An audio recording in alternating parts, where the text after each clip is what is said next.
বিক্রি করে তাদের রেফারেন্স দিয়ে দিই, আমরা তাদেরকে ধরাই দিই। অনেক সময় আছে যে তারা এরকমও পাচ্ছে না, আমাদের কাছে আপনি বিক্রি করতে পারবেন।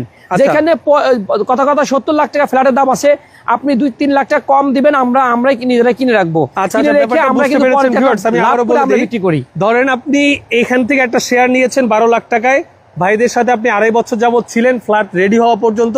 ধরেন ফ্ল্যাট রেডি হয়ে গেছে, এখন আপনি চাচ্ছেন যে ফ্ল্যাটটা বিক্রি করে দিবেন, আপনার খরচ হয়েছে 40 লাখ, আপনি ওনাদের কাছে ধরেন বাজার মূল্য আছে 65 লাখ, আপনি 60 লাখে বিক্রি করতে পারবেন। রাইট, 20 লক্ষ টাকা লাভে ওনাদের কাছেই বিক্রি করতে পারবেন। রাইট, রেডি অবস্থায়। জি। তো আর আপনি যদি চান যে 2টা শেয়ার নেবেন, তো দেখা যায় কি ধরেন আপনি একটা ফ্ল্যাট যদি বিক্রি করেন, তাহলে দেখা যায় অন্য ফ্ল্যাটের খরচটাও কিন্তু চলে আসবে। হ্যাঁ, অবশ্যই অবশ্যই।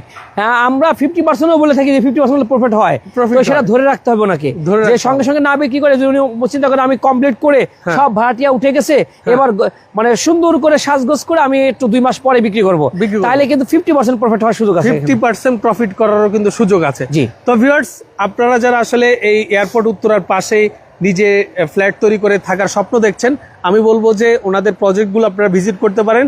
এই প্রজেক্টের বাহিরে আরো 15টা প্রজেক্ট আছে এখনো রানিং, অনেকগুলো রেডি প্রজেক্ট আছে, আপনারা ভিজিট করে আপনাদের পছন্দ হলে আপনারা কিন্তু ওনার থেকে নিতে পারেন। তো আজকে তো এই পর্যন্তই ভাই। জি ভাই, আপনাকে অসংখ্য ধন্যবাদ। যারা আসতে যাচ্ছেন, ভিডিও স্ক্রিন এবং ডেসক্রিপশন বক্সে নাম্বার দেওয়া থাকবে, যোগাযোগ করে চলে আসবেন। আজকের মতো আমি মামুন জহির বিদায় নিচ্ছি। আল্লাহ হাফেজ।